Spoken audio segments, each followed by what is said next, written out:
I think we have a llama showing up. Hi, everybody. Hello. How you doing? Hi. Good. Do we have everyone in, or do we delay it any longer then? Great. Here she is. So this is Dolly, and I'm Lee, and we are at Woodstock Farm Sanctuary in upstate New York. And we are a nonprofit animal sanctuary, so we rescue farmed animals from cases of abuse and neglect. And we bring them here where they live out the rest of their lives. And Dolly is the queen of the sanctuary. Aww. Right, Doll? So her name is spelled like Dolly Parton. And that's because she is a diva, full diva through and through. And Horrible. as soon as I turned the camera on, she walked right up to the gate. She was like, okay, let's do this. Yep. Show every angle. She knows how good looking she is. She lets her hair blow in the wind, and she shows every angle, and she's like, check out my teeth are gorgeous. The whole thing. So she's 10 years old. Uh-huh. And she was rescued from a private petting zoo. Oh. So there was an older woman with a lot of land and a lot of grandkids, and she was kind of an animal collector. And what she decided to do was basically buy all of these animals and create a private petting zoo for her grandchildren. And so she kind of had them all together in a small enclosure on her property. And it turned out that the kids were very afraid of Dolly. They didn't want to interact with her or socialize. They kind of kept away. And because of that, Dolly was really lonely and depressed, and she wasn't really allowed to live outside at all. So the woman decided that Dolly deserved a better place. So she contacted us, and normally we only rescue traditional farmed animals. But we met her and instantly fell in love. And we knew she had to become part of our family. And the moment she stepped foot on our property, she was like, yep, it's great. I own it now. I'm the queen. And that's how it's been for years. And llamas have really long lifespans. They can live like up to 20, 30 years. Oh, wow. So she's going to be bossing us around for a really long time. And what llamas do when they don't want you in their space or when they're annoyed with you is they spit. Yep. And it's like a projectile acid spit. So it's super gross. And she just spits on us all day. Like if we breathe too close to her, she's like, you're annoying. And she spits on us. And she's been kind of lazy today. I'm sorry, were you offended by me saying that? Because it's true.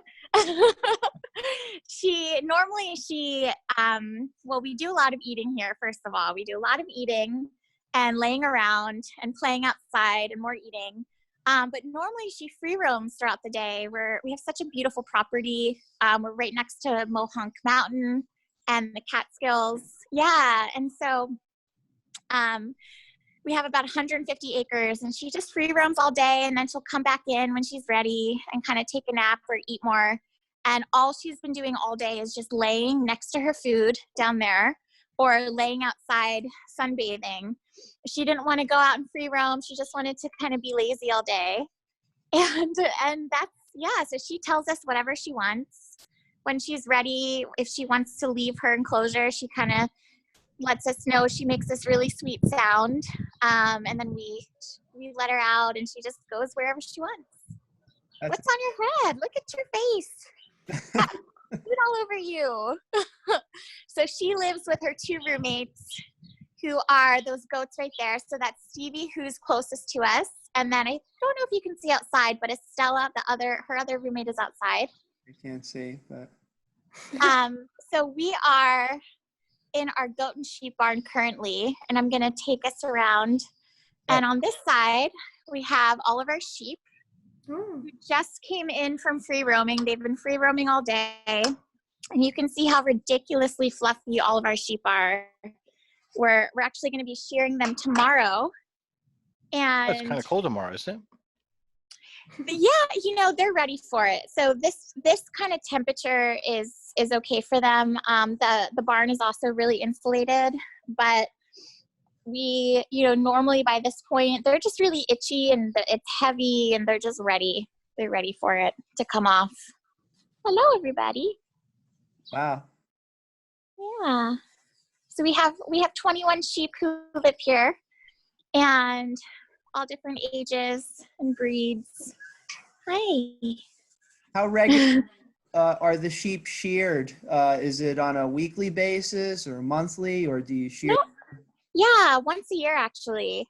Wow. So yeah. So with sheep don't shed. They naturally did shed at one point, but they don't anymore because they've been intentionally bred not to by the wool industry. And so, if we don't shear them by the warmer months, they'll overheat and they can die.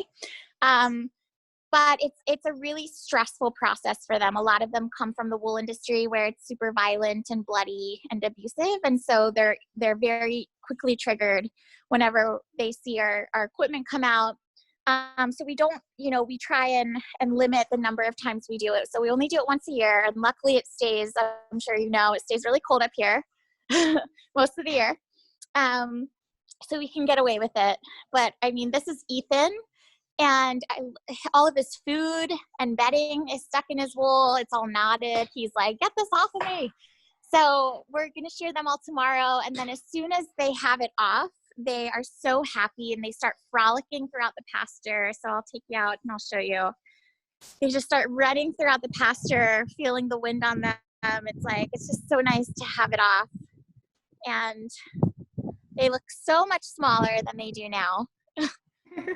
See, George, the big one to the right, is even waddling. He looks like he's pregnant.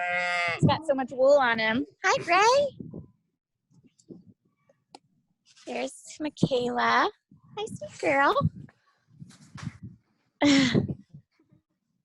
I've never been to a sheep on video or in person. Oh, yeah? Yeah, they're very vocal with one another and with us, especially when they're hangry and we're preparing their meals. They just yell at us till we say, hurry up, human. So how did the farm start? I mean, it's Woodstock Farms, you say? Yeah, Woodstock Farm Sanctuary is the name of the sanctuary. And so we're an animal sanctuary, and the first animal sanctuary started in the 70s. And so our mission is around, kind of advocating for animal rights. There's a lot of abuse and mutilation and exploitation that happens, unfortunately, to all of these animals. And a lot of it people don't know about, aren't aware. And so our mission is, we rescue farmed animals and we also advocate for them, tell their stories, do a lot of education. But we don't feel that any animal should really be exploited for any purpose. Great. And we also obviously create a safe space where they can live for the rest of their lives, and we give them medical care, and they get to keep, we get to keep families together, which doesn't happen in the industry. Babies are immediately taken from their moms. And we get to keep their bonds and their friendships together, and they get to live out their lives. And so that's the work that we do here. Yeah. And so we started in 2004, right outside of Woodstock in Willow.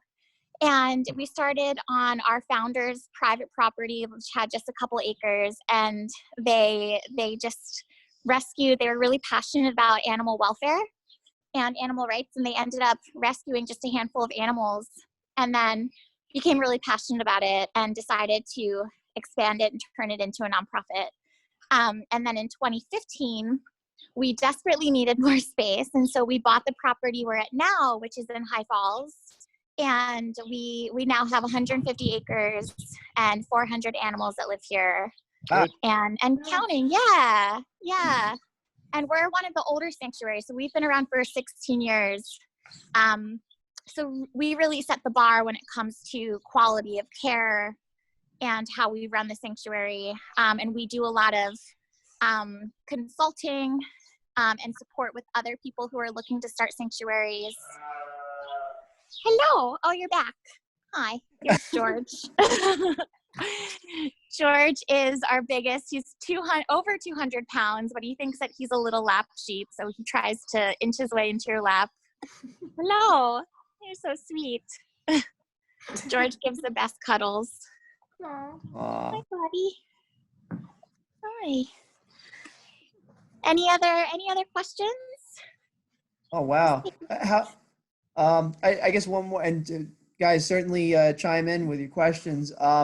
You know, you must get a lot of people contacting you to take an animal that they've identified as being mistreated in a certain location. What's your criteria for taking in an animal? You mentioned you have several hundred animals. Yeah, that's a great question. We get calls all day. We're one of the largest sanctuaries of our capacity to New York City. And there are over 100 live kill markets in New York City. There's a lot of animal abuse that happens there. And so we're constantly receiving calls. So there's a few different factors. A lot of it is on our end.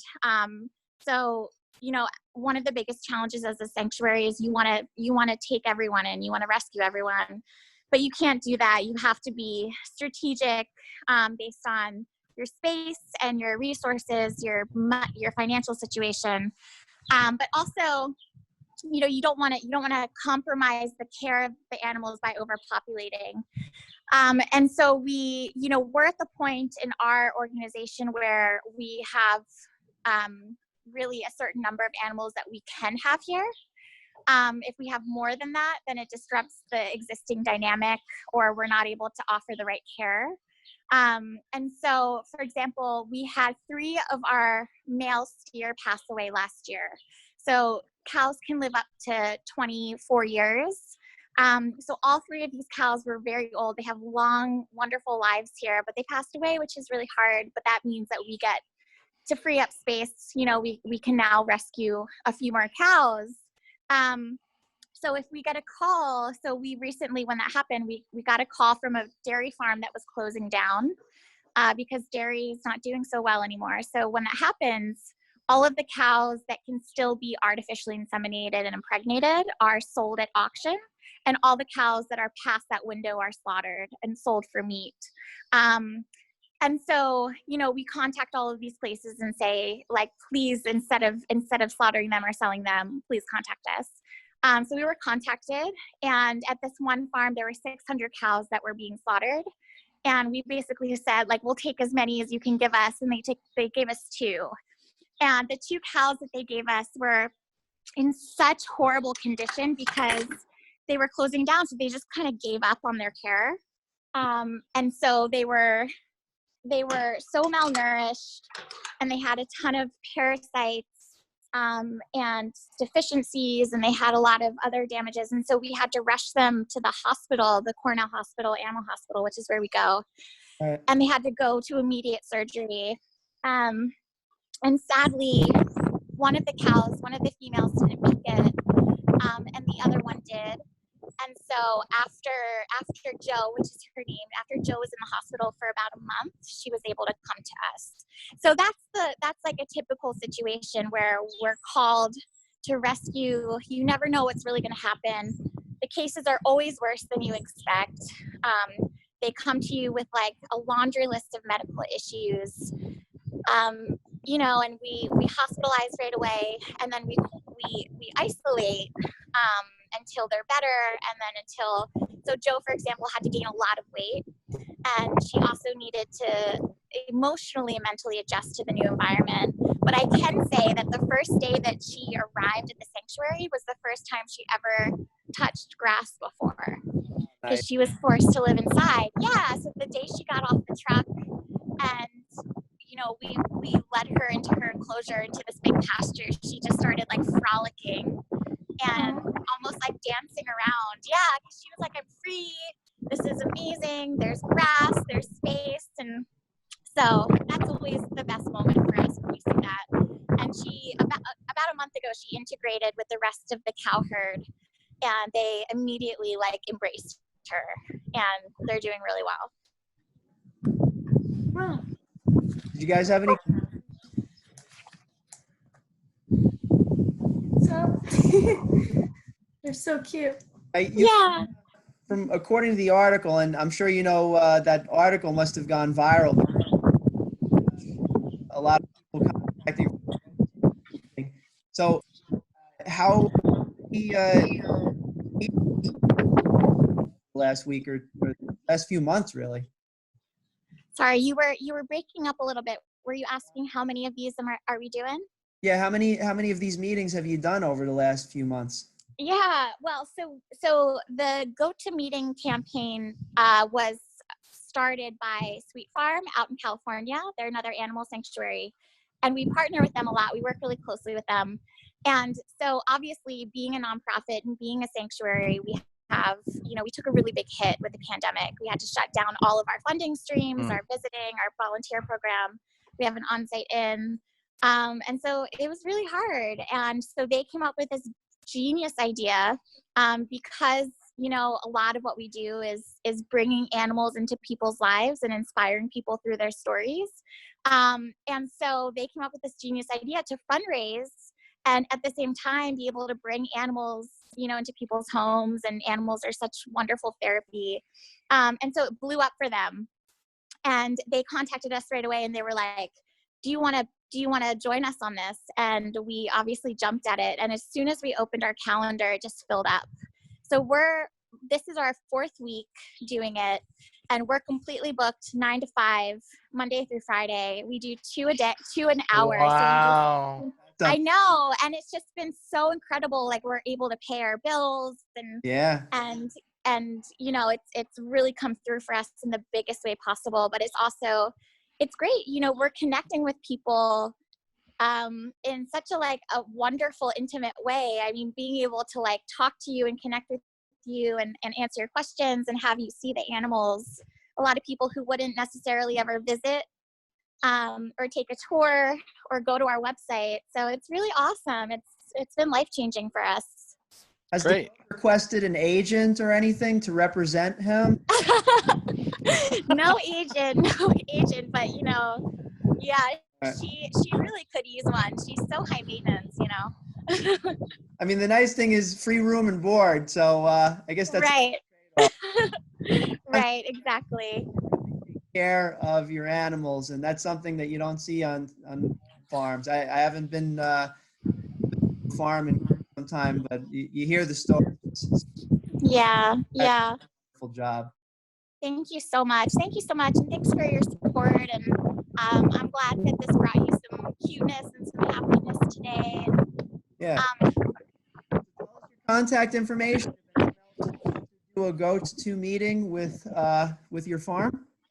Yeah, so we're Woodstock Farm Sanctuary. So we're woodstocksanctuary.org is our website, and then you can follow us on Instagram, Woodstock Sanctuary, and that's the best way to keep up with. We post tons of content constantly, and if anyone likes cute shirts with animals on it, we sell some awesome merchandise. Or if anyone wants to sponsor Dolly, you can. Yeah. Awesome. Well, thank you all so much, and have a great rest of your day. Thank you. This was Thank great. you. Thank you. Awesome. Bye, everybody.